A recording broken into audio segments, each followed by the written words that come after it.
Hello, everyone. Thank you for joining us. This is JAA Your Way, and I am Jennifer Arey, the Special Needs Navigator for the Jewish Federation of Southern New Jersey.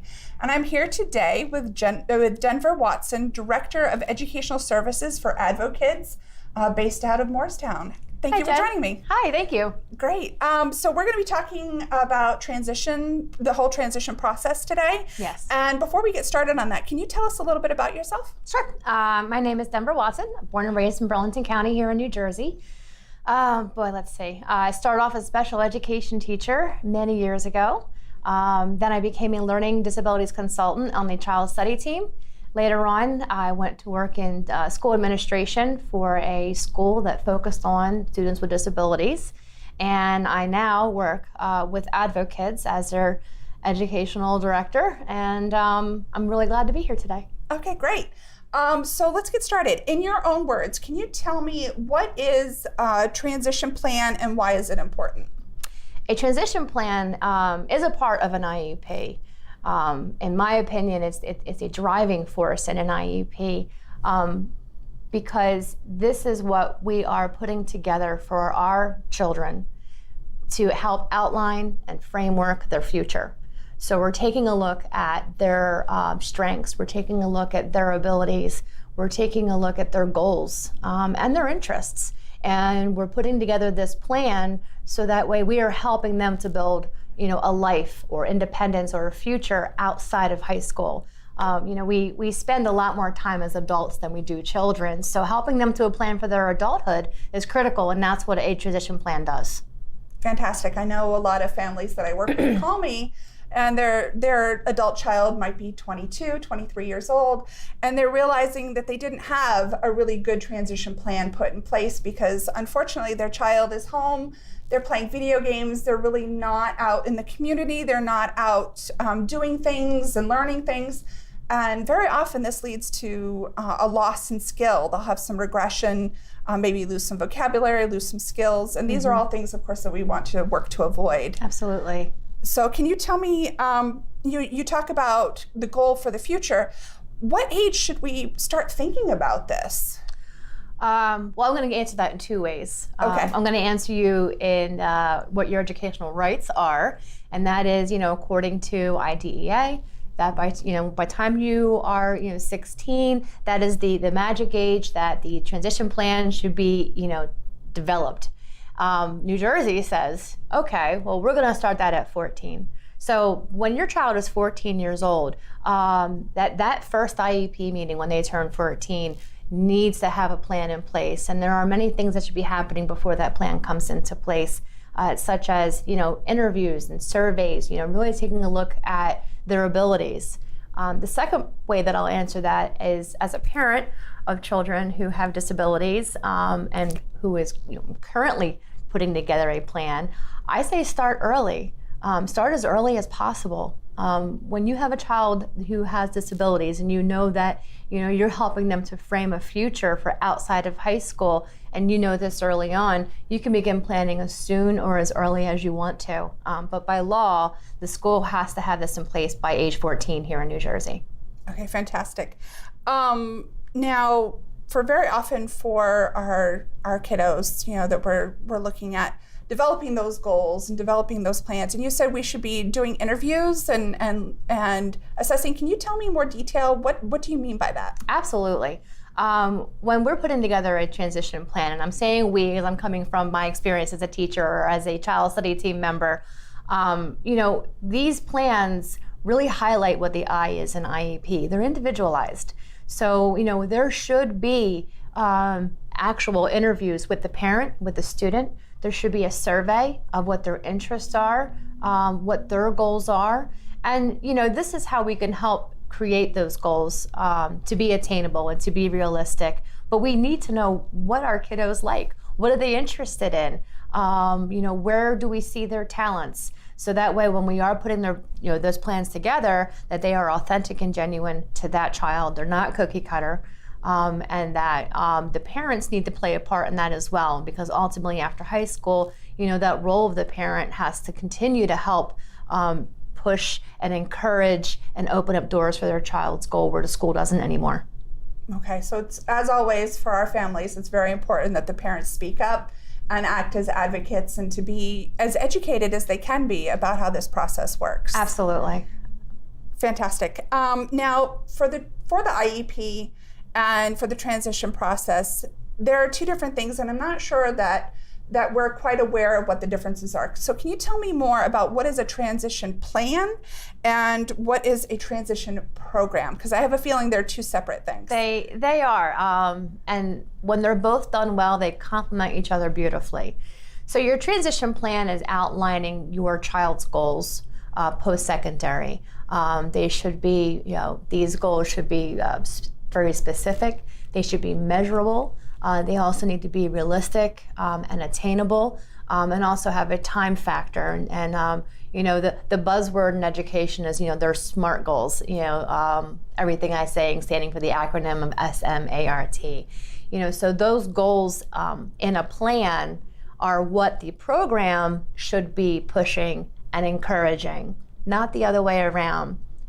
Just to clarify, I've seen plans that highlight all of the goals of the program, but really not the goals of the student, if that makes sense. Mm-hmm. And so I think it's important that when parents are taking a look at their child's plan and they're getting to know what the program is, that they're able to see how that program is going to encourage and push and support the goals, not the other way around. Not that the student's goals are supporting the program, because there is a big difference between the two.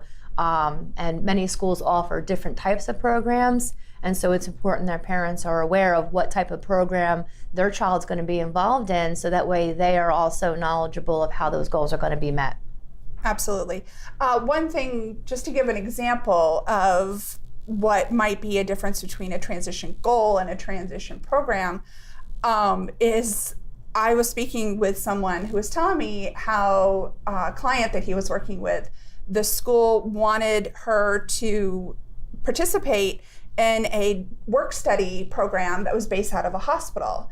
And nobody stopped to think and actually talk to this young woman, because she's actually deathly afraid of hospitals. Oh. She had some medical trauma in her life. And so the school just plugged her into this program and didn't think and didn't do an appropriate transition plan, mm-hmm. and just thought, oh, this is what we do with all of our kids. They're all going to work at this hospital. And unfortunately for her, that was not a good fit for her.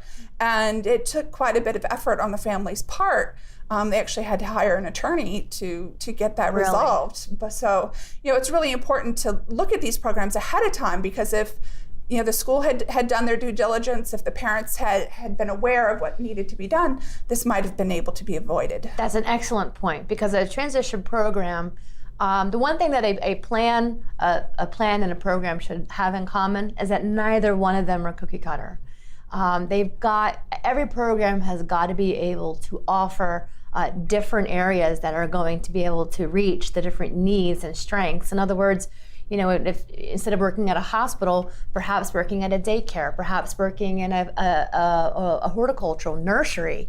There's a lot of different avenues that school's program should have looked at ahead of time, and that's all the more why I said that it's important that parents are aware of the fact that they should be interviewed, that their child should be surveyed, and then that's where the strengths should be complementing on their plan and into that program. But that's very unfortunate for her. Yeah, absolutely. Fortunately, they were able to be successful in getting that changed. But excellent. It was unfortunate that they were even in that situation to begin with. Absolutely.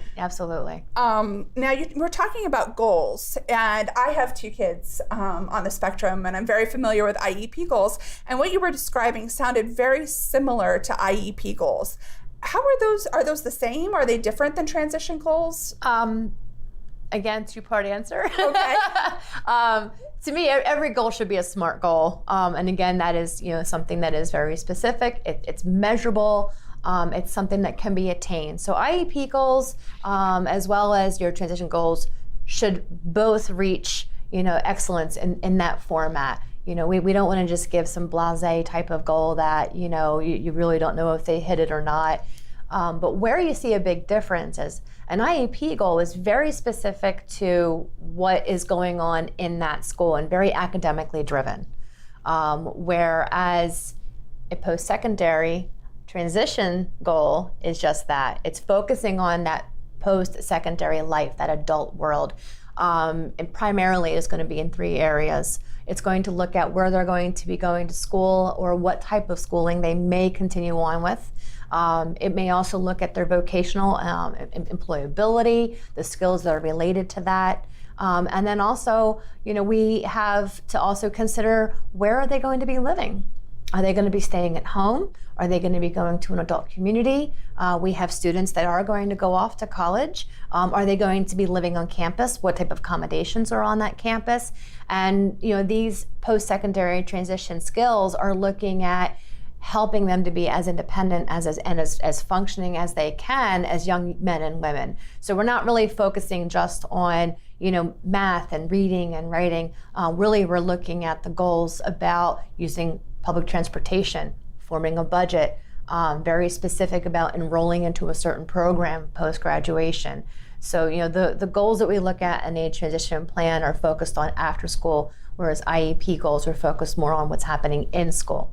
Okay, that makes you bring up a very good point. The IEP goals are specific for when the child is in school. Yes. But they're still going to have their need for accommodations, their need for different things to be able to support them through whatever that after graduation experience is going to be. Right. And the IEP can't come with them. It stops. Once they're out of high school, the IEP is done.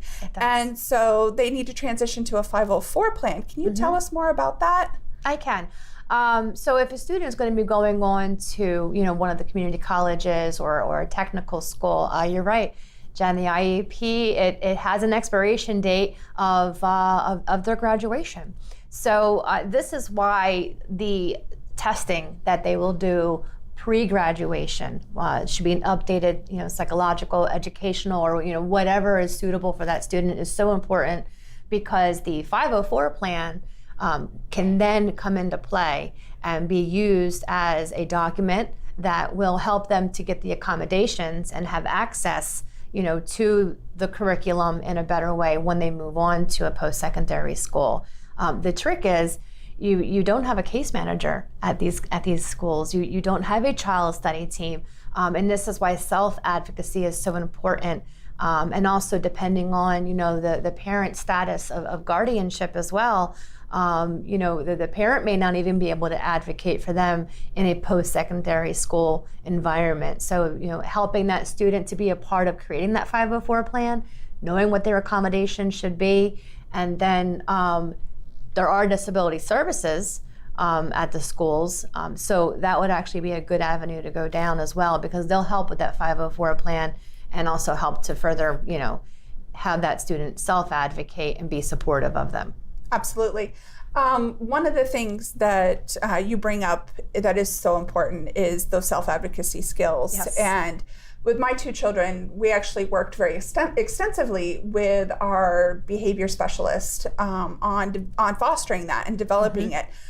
We'd actually go grocery shopping together, and I'd make my son go up to the deli counter and order the lunch meat, and I'd hand him my debit card and say, okay, check us out at the register. Excellent. And so you're doing a whole program at home. That's awesome. I'm trying. That's awesome. But this is definitely something we want to make sure that our parents are doing, even with our kiddos that are very high functioning, because they need to know where to go, who to talk to, and how to talk to them. How to pick up a phone and make a phone call and say, hey, I need help. Yeah. Who do I go to? And knowing who to call is so important. Not just for our individuals that might need more supports, but also for those that are going to be able to go to college and have post-secondary options that are available to them. So absolutely, it's very very good point that you make. But there's another thing I wanted to bring up as well. Sure. That a lot of our families may not know, which is the actual graduation ceremony. A lot of families are kind of pressured and pushed by schools to have the child graduate so that they can walk with their peers during the graduation ceremony. But they don't realize that they have options available to them. Can you tell us a little bit more about what kind of options they might have for the child graduating? In regards to the age that they graduate? Well, in regards to the age they graduate and being able to have that walk with their peers still. The goal might be for them to graduate at 21, but can they still have that cap and gown experience with their peers? And how can they advocate for their child and ask for that and still be able to graduate at 21? Yeah, it makes me sad that we even have to approach that subject, because you would hope that at this day and age, every high school across the United States would be on board with us to say, of course, your child, whether they're 18, 19, 20, or 21, when they're graduating, we have a cap and gown with their name on it. We're ready to go. And it shouldn't even be a question. But it is a good one. And the truth of the matter is that student has absolutely every right and entitlement to walk that stage, to shake that hand, to smile at that camera, and to get that diploma put into their hand.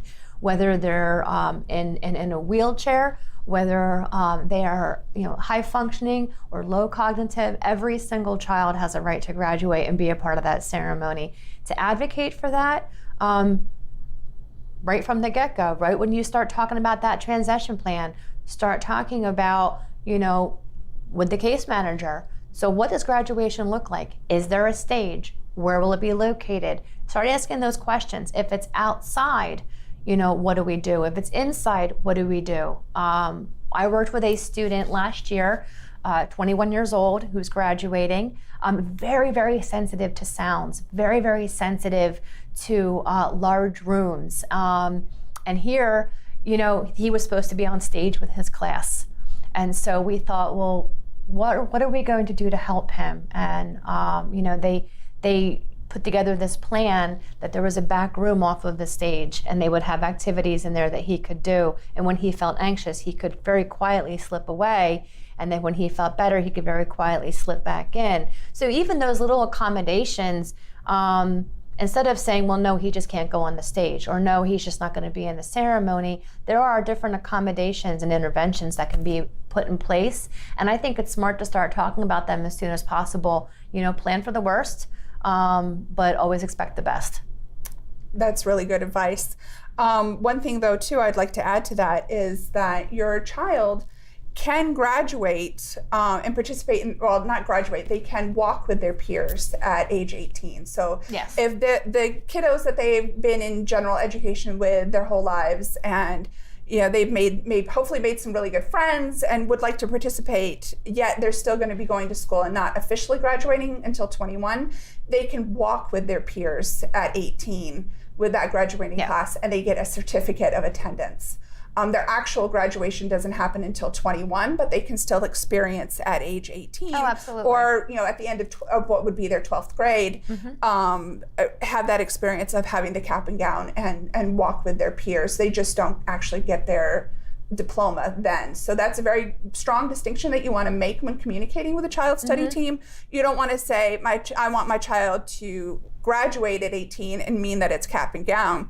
You want to actually say, I want them to get a certificate at age 18 and be able to walk in the ceremony at 18, and then be able to actually graduate at 21 and at the completion of that high school experience. Because that's also something important too, because it may be, you don't want your child to graduate at 21. Maybe you actually want them to participate in the ceremony part of it with their at graduating 18. class. They absolutely have that right. And I've actually known students who've actually been in both ceremonies. Because schools realize that between 18 and 21, there's a whole new class that comes in there. So I've known some situations where students have walked twice, and that's a beautiful thing. Yeah, absolutely. Anything we can do to support them and celebrate these milestones, because these are wonderful milestones. It is a celebration. Yeah. Who doesn't like a party? Hey, I am. If you get cake, I am there. So for the transition, though, it really does take a whole village, or in this case, it takes a team. Yes. And can you tell us more about what that team should look like and why we want those people on our transition team? Absolutely. Speaking in a school, I think the number one person who should be on that team, who is on that team, is the student. The student should be the team leader there, because ultimately this is their life. This is their adulthood, and these are their goals. And even a student who can't communicate for themselves verbally or have very limited communication skills, they're still in charge of, what it is that they're interested in. And then the next person on that team who is extremely valuable is that parent or guardian. They are there after high school, whereas case managers are not. So both like the IEP, they go away too. Exactly. So the student and the parent or guardian are the two main people on that team. But then of course you also have your child study team representative, some special education teachers. When we have inclusive situations, having that gen ed teacher a part of that team is important as well, because remember, there's no special education in that post-secondary education in that school. They're not going to modify that college curriculum. So that gen ed teacher I think is a very important person to have on that team as well. Other people in that team would be some related service providers, OT, PT, speech. All of them come into play and have a very important role in helping to put that transition plan together in a way that is truly functionable and attainable with its goals, with its with its layout. But the two main people are always going to be the parent and the child at school. Definitely. Sounds very similar to most of the folks that should be on the child study team anyway and attending a regular IEP meeting. They're all going to have valuable input into this transition process. And in some cases too, I've seen where the CMO will come and be a part of a meeting, or even the DVR or DDD representative that's going to be working with the family. They've come to be a part of that meeting and be on that team. So that's also something very good to consider is, getting those representatives to be a part of that team, because, they're all going to be part of that progress as we move forward. That's great advice. Now, that's talking about the school setting, but school is only part of their day. The other part of their day is when they're at home. And are there things, should a parent be thinking about having a transition team at home? What should they be working on? Absolutely. My daughter's entering high school next year. She will be in a self-contained program, which we've already had our pre-meetings and we're going on tours of the school. So I think at home, the team that I have together are the adults that she interacts with the most on a daily basis. These are the adults that, when her schedule changes after high school, I need to know that these other adults who are our family and our friends are going to be available to her in many different ways, whether it's to help with transportation if need be, whether it's their network that she finds employability through. Other people I look at are my community business leaders. If she's going to be involved in a church or a community organization, these are people that are in our community that I need to have on her team so that she's got other avenues and we begin to build her network. I say it takes a village to raise a child, but once we've reached this area in our kiddos' lives, really it's a network now that takes over. And that network really is your community base, your friend base, and your family base. And they have to be individuals that are aware of your child's abilities and limitations and can help them navigate through adulthood as well. It's kind of like, having surrogate parents all the way around. I think that sounds really wonderful because you do need that support. It's so hard to do this all by yourself because you really can't. You really need all of those support networks, not just for your child but also for yourself, because it's important to when you can take those breaks and ask others for help when you need to. And I've worked with families who a single parent who says, I don't really have any family. What am I supposed to do? And that's why I mentioned, that community becomes your family as well.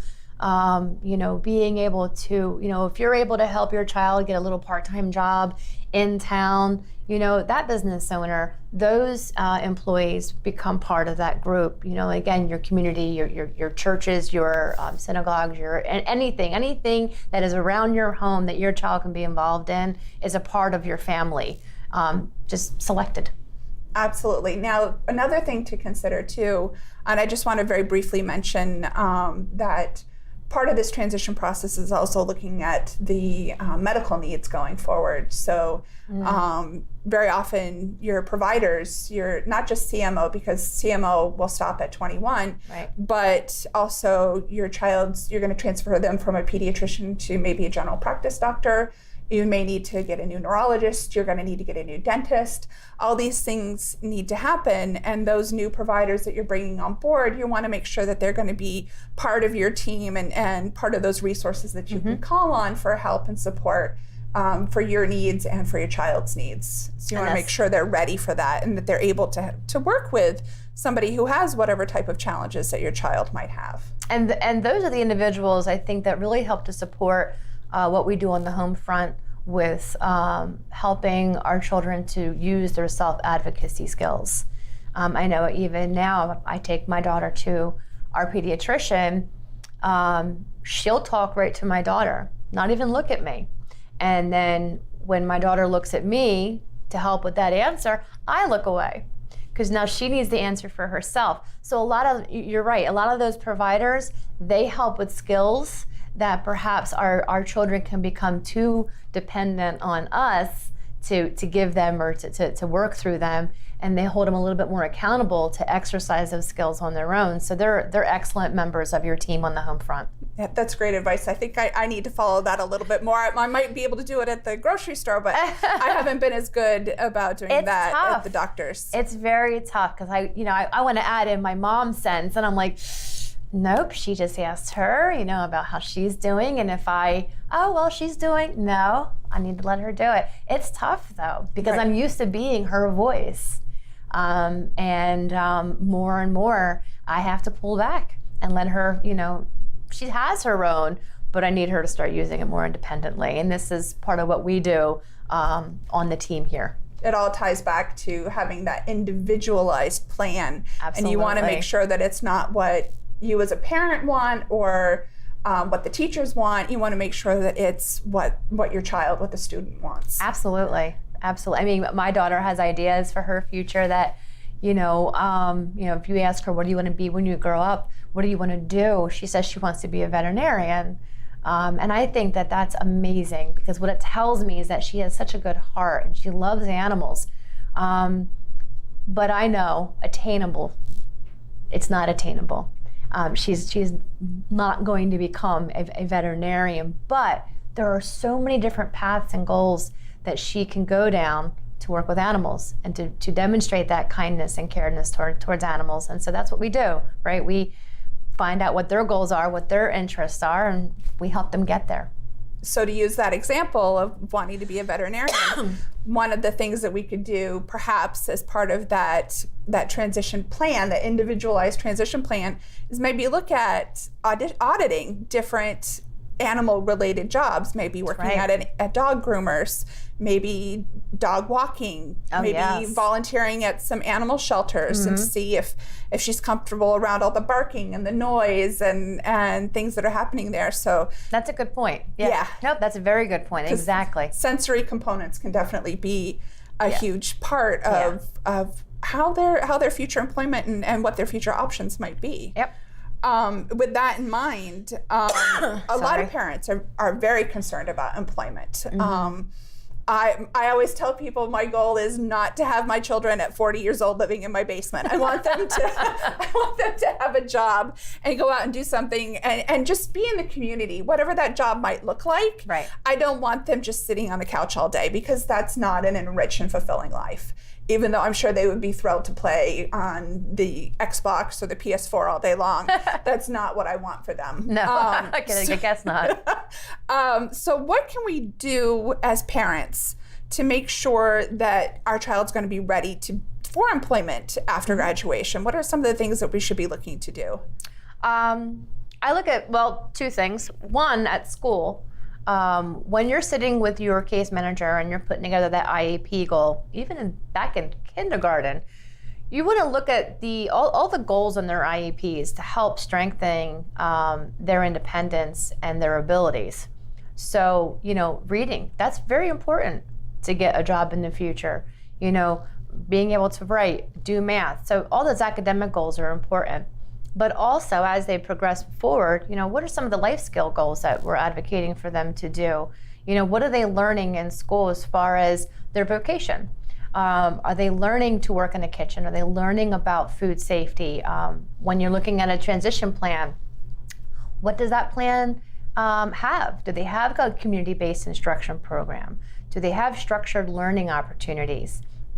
These are the types of things you want to look at, because these are going to open up your child's opportunities and give them the skill set. At home, helping out with that would be to get your kids in the kitchen, get them out in the garage, get them out in the yard, get them doing some of these vocational skills at home, so that they can, start to practice them, take what they're learning in school and generalize them at their own home. And then certainly, talk about, your community jobs. Is there a coffee shop in town? Is there a pizza place in town? A little store in town that your child can begin to volunteer at, or maybe even, as they get older, actually have a paid position there where they're going to be able to then take the skills they're learning in school, apply them at home, and now generalize them in a workplace. And as parents, we have the ability to advocate, for that in the community as well, which could be a complement to what the school program is doing, and brings it full circle. Something just as simple as having a chores checklist can be huge, because your child, maybe the chore is that they have to sweep the floor, maybe they have to feed the animals or take out the trash, whatever it might be. That just having that checklist is teaching them independence for tasks, and you can tailor some of those tasks towards what that future employment might be. So if they do want to work with dogs or animals, for example, maybe they need to take care of the pets, maybe they need to wash the dog, maybe they need to take care of the little mess out in the yard that the dog leaves, or whatever it might be, because those are all things that they're probably going to need to have in that future career. Absolutely. And even generalized skills like organization. Cleaning their room. I was just going to say, I tell my girls, I actually starting to change what I say. Instead of saying clean your room, now I'll say organize your room, because I realize that clean, maybe I've overused it, but when I say organize, it's sending them the message of, put things in a different way or put them back. But we have an ongoing grocery shopping list, so helping them create lists, helping them to organize, helping them to match and categorize things. You think about, what do we do if you're working at a grocery store? What are you doing? You're matching, you're categorizing, you're organizing. If you're working in a restaurant, or you're working in any type of store or coffee shop kind of location, these are the skills that you would be bringing in there. So we can teach some basic skills that maybe we take for granted at home, but are really something that's difficult for them to master. And then, of course, your IEP goals should be supporting that, and your transition goals should be reinforcing them. And that's where a good program complementing what you're doing at home comes, that comes in handy. So having that conversation again with the child study team, with your transition team at school, and saying, what are you working on and how can I support that at home, and vice versa. You can say, I feel my child needs to develop this skill. How can we support that, not just in school but in home as well, is also very important to have. Go And one of the things that I always love when parents would come to the table and say, can I go over the goals with you, and can I tell you about our home routine, and maybe you can help me figure out ways to bring these goals into what we're doing at home. And I always thought that was so awesome, because I'm not at home, but that's a huge part of a child's life. It is the biggest part of their life. And so, we're writing an IEP for all these goals and objectives and accommodations and modifications in this structured setting of school. And a lot of parents then struggle with, well, how am I supposed to support this at home? So, I always encourage parents, you can sit with your case manager and ask that question. Here are the goals and goals and objectives. Here are the accommodations, especially with your related service providers, OT, PT, and speech, their goals. How can I reinforce this at home and help bring that into your routine, such as chore charts, we started cooking recently at my house. and I will sit at the island and I'll say, okay, read the directions out loud, right? Show me what a half cup looks like, prompting them and asking questions, because that's one of the things that is in my daughter's plan, is she's learning, needs to learn how to apply measurement. So I have to let her apply it, but we'll ask and we'll prompt as we go along. So parents can take those goals and objectives that they put together on that IEP team and bring it on the home front as well. It's always hard to step back though, because we do always want to encourage independence and not make your child dependent on somebody always being there to provide prompts. Yeah. So it's important that they might need that initially, but to phase that out or find other ways, maybe with a checklist, maybe with some pictures and some visual representations of what needs to be done. But picture prompts, absolutely. We definitely don't want to make them dependent on you, because you're not going to be there every day 24/7 supporting them in their volunteering and in their job. You want them to be as independent as possible. And technology can help out a lot with that as well. We talk about kids spending a lot of time on their iPhones and their computers and such, but really there's a lot of great apps out there, and there's a lot of techie type things that are going to help our kids claim independence, but with support. My daughters will ask, we have the Alexa, and you'll say, Alexa, what is the weather today? I've heard them say, Alexa, what temperature do you bake chicken on? And don't just start asking her random questions. And I think it's really interesting. And then they ask her all kinds of gross questions too, because they're just kids and they're curious and it's funny. But I love it when I hear them asking questions or going onto their laptops and using their technology to help, provide them with information. My children, they take a bus to school. I have transportation in place, but I found on the laptop they were calculating how long it would take them to walk there. And they had a map of our town. And so I thought that was really interesting, and it's made me realize as a parent, we need to go for a walk, because we've never actually done that. Walk to their school. Never needed to, but they're interested in it. And so, as a parent, I want them to be able to do it. So, that's something that, we do to reinforce that independence. Fantastic.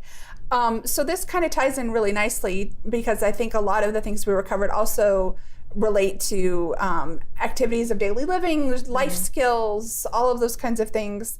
And I think you touched in a lot of ways on how the school and the family should be supporting that. But is there anything else that we should be considering? I know my boys know how to do laundry now, which is just wonderful. Yay, Mom, that's awesome. Sometimes my youngest with ADHD struggles a little bit to remember to turn on the dryer, but they know how to do it. They know to put the pod in, and they put the laundry in, and they know how to sort it by colors. And all right. So these are all really great things, but what are some of the things that we should be thinking about at home and at school for those activities of daily living? Well, you brought up a good point. You talked about a chore chart. One of the things that I also recommend to parents is putting together what I call a process chart, helping them to see what the sequence is for things. So we talk about activities of daily living. Research actually suggests that we learn best from our peers. So if there's another sibling in the house, being able to match them up to work together as a team. If you have, an older family member, bringing them into that, to help take care of or cook dinner for, or do their laundry, or, help take care of them is a way to reinforce their own skill set, is to help either teach or to apply it to somebody else. So that's one strategy that, families can think of. And then also any type of volunteering in the community is great. My daughters were going to a soup kitchen once a month and volunteering, like service learning, so we can reinforce activities of daily living by having them, go out into the community or into our own family and practice them. And on the home front, being able to help them understand that and any skill that they have, whether it's brushing their teeth or cooking a meal, or doing laundry, helping them to actually see sequencing and processing, because that's really difficult, all the steps that they have to do things in. So sometimes, putting something like that up would be helpful as well. I know someone who, I thought this was just so clever. Her daughter struggles with knowing what to wear on different days because she doesn't really understand when it's a certain temperature outside, what kind of clothes she needs to be wearing. Right. And so they created a chart that it hangs on the outside of her closet, and she checks it. And the chart says, is it sunny outside? Is it raining outside?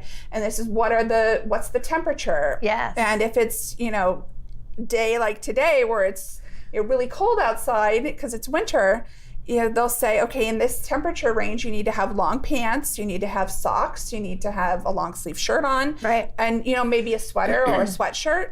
And then for the summertime, it says shorts and a t-shirt or whatever. And it really helps their daughter be fully independent in the morning, getting dressed, and she can make her own choices of which t-shirt she wants to wear, which pair of jeans she wants to wear, and she can express herself a little bit more in her individuality that way. And that's so creative, and this is why I say parents are the best advocates, because they really can be so creative and so intuitive, and it's when somebody says to me sometimes, well, won't the child become too what they call prompt dependent? And I laugh and I say, well, I'm an adult and I'm prompt dependent because I don't want to go to ShopRite without a grocery shopping list. I have to have that. My phone, my calendar is always up because I have to know what I'm doing and at what time. So in a way, we're all dependent on some type of prompt to keep us in line. Our children are no different than that. We just might need to think a little bit outside the box on that. And so I love that idea. Even just putting up like a bright yellow sign with pretty writing that says, we do something in our house called brush, brush, wash, wash. Because I got tired of every night, brush your teeth, brush your hair, wash your face, wash your hands. We just say brush, brush, and wash, wash. And so on bright yellow paper, it says brush, brush, wash, wash. It's laminated and it hangs right in the bathroom. It's just a visual cue. Process. What is the routine? And and little things like that are so helpful, and that's why I love Pinterest, because you get some really cool ideas on Pinterest, such as weather mapping and what to wear and how to do things. Absolutely, and again, that all goes towards the goal of transition planning and the transition process, which is to foster that independence, so that your child can be. Doesn't have to rely on anyone, that they can do as much as they possibly can on their own and feel empowered and ready to take on their adult life. That's a great word, empowered. I love that. And that's when I think, if you're a parent and you see your child, your young man or young woman, we should say at that point, moving into an independent living situation, whether it's with a roommate or in a community home, where they're still going to be, acting independently. Yes, they're supervised and they have support, but they have to really live without your everyday support. Already begin to visualize, what kind of things would need to be either in their home or in their room to help them with being cued or prompt. And whatever those things are, and your visual is what you should start doing today. So that way, it becomes part of the routine. It becomes something that's familiar. And at times, it may even be something that's not necessary once they have their own place and they've moved on, because it's become so regiment that it's now infused and it's stuck. So wherever you're starting to see them, and because of their own goals or your own conversation, you can already start putting all of those little, safety harnesses and thought processes, together and into a plan now. You don't have to wait.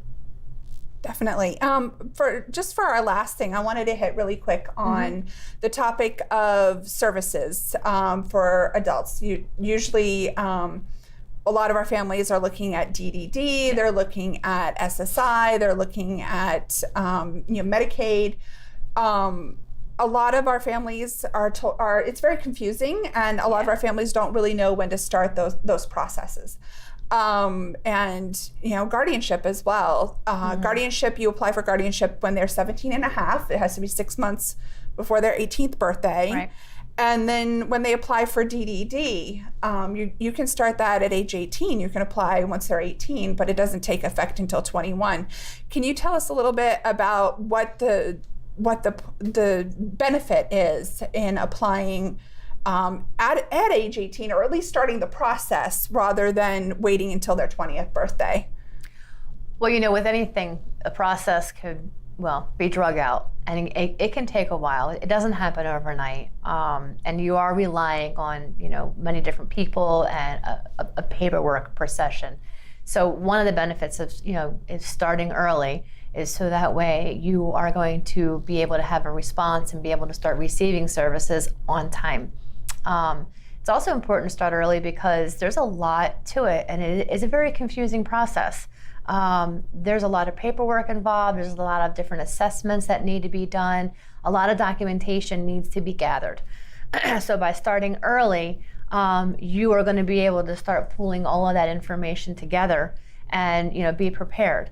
It's also important to make sure that you're applying for these services early, so that way if you run into any glitches and you need to go to a plan B or you need to reapply, that you have time on your side for that as well. Unfortunately, that does happen.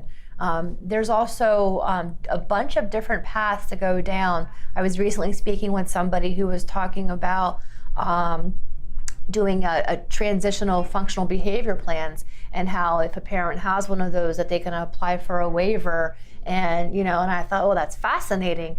And that's something that I want to learn more about, because there are different avenues to go down for all of these agencies that you'll need to know about, how waivers work and how information can be used for one but not for the other. So it's a learning curve. So the earlier you start, the more you're going to be ahead of that curve. Absolutely. It would be unfortunate if your child turns 21 and you're still waiting on a neurological evaluation for DDD, and that will delay the transition plan, because the transition plan ideally will seamlessly start. If they end school on a Friday and they're done high school on a Friday, the ideal goal would be that they start their job, they start their their adult their post high school future on that Monday. That's right. And it would, it could take, potentially quite a bit of time, depending on insurance, depending on doctor availability, and all of these different factors to get all that accomplished. So I think it's important that you at least start assembling those papers, start making sure that you have the most recent copy of their learning testing, of all their psychological testing and neurological testing, whatever their needs might be, that all that is up to date so that you're ready to go. And that's what your child study case manager should be helping guide you through. Before a student graduates school, there are a series of assessments that are done. When I was a learning disabilities consultant, and there were several seniors, several graduating students where I was doing their final learning evaluation, and we had to be very careful to make sure that the timing of this learning evaluation was in a certain window, so the parents would be able to have this documentation to provide to DDD. And then also we had to make sure that whatever recommendations we were putting in there were phrased correctly to help with that post-secondary life that they were going to be entering into. And so when parents are going to be meeting with that child study team and doing this transition meeting, that is also a very good point to begin saying, okay, according to DDD or according to SSI or DVR, these are the documents that I need to have in by this date. How are you going to help me get them? And begin planning and have your calendar open. Let's go. Let's get this on the calendar and at least start talking about time frame. Yeah, it's really great too. If you go on the DDD website, they will actually tell you what assessments they need based on your child's disability for your application. So maybe if you have autism, they might need a neurological evaluation. Right. They'll probably going to want, I think for everything, they want the latest learning evaluations, educational testing, things like that. And that'll all be listed on there, which is really helpful. But one other thing too, you mentioned wanting to make sure they have the most recent learning testing, like in their senior year. that's also very helpful if you're going to have a 504, because many people don't realize 504s have an expiration date and they need to be updated and renewed. So if your child going into college, going into some sort of post-secondary option, is taking that 504 with them, that 504 can also travel with them into the workplace. Absolutely. And in order to keep that in place going forward, every so many years, they have to re-up it and redo all the learning evaluations and renew that 504. Yeah. So that's an important piece, because if your testing was done, say, freshman year, and in high school, and they're going into college, that 504 is probably going to expire while they're still at college. Yeah, and that's why it's important that every student, who is graduating, has updated testing before they graduate. No matter where they are in their triennial cycle of evaluations, when they are coming up on graduation, they need to have updated tests. And you make a very good point. The 504 plan not only carries into post-secondary education, but also into employment. And these evaluations become evidence. So these are evidence-based 504 plans. This is not just opinion. This is just not best practice. That when you're putting in these recommendations into these 504 plans, you actually have evidence to back it up, and that's a serious tool. So it's important. Definitely. We're just about out of time, and I just wanted to ask, is there anything else you'd like to tell our parents about before we wrap up? The one thing I would say, after 20 years in special education as a teacher and as a consultant and administrator, and the best role ever has been a parent, is you can begin transition planning now. Even if you have a child in a preschool disabled program or in kindergarten, you can begin transition planning now. It may not be that formal part, because every IEP has a very formal transition part where it starts talking about the age, but every IEP has a parental concerns and comment section. So come prepared to start talking about, what are the skills that we're going to begin working on now that are going to help my daughter understand what her interests are, or help my son be able to use his strengths, so we can start talking about, skills that he or she may need when they get out of high school. And yeah, I know it might be 20 years from now or 18 years from now, but it's your kid. And like I said, they're going to spend more time as an adult than as a child. So you can begin transition planning with your school right from the go. And you should, because ultimately that is the big picture. And the same thing goes for anybody who may say, oh my goodness, my son's 19. I don't think we have a transition plan. Now, first, that shouldn't happen, but I know in some unfortunate circumstances it might. You can begin now too. It's never too late, but it's also never too soon. Great advice. Well, thank you so much, Denver. I've really enjoyed our conversation, and thank you for joining us and sharing all that really, really wonderful, important information with our families, because it's something we all need to keep in mind. It is. It's the end game, and it's the most important. All right. Thank you. Thanks again.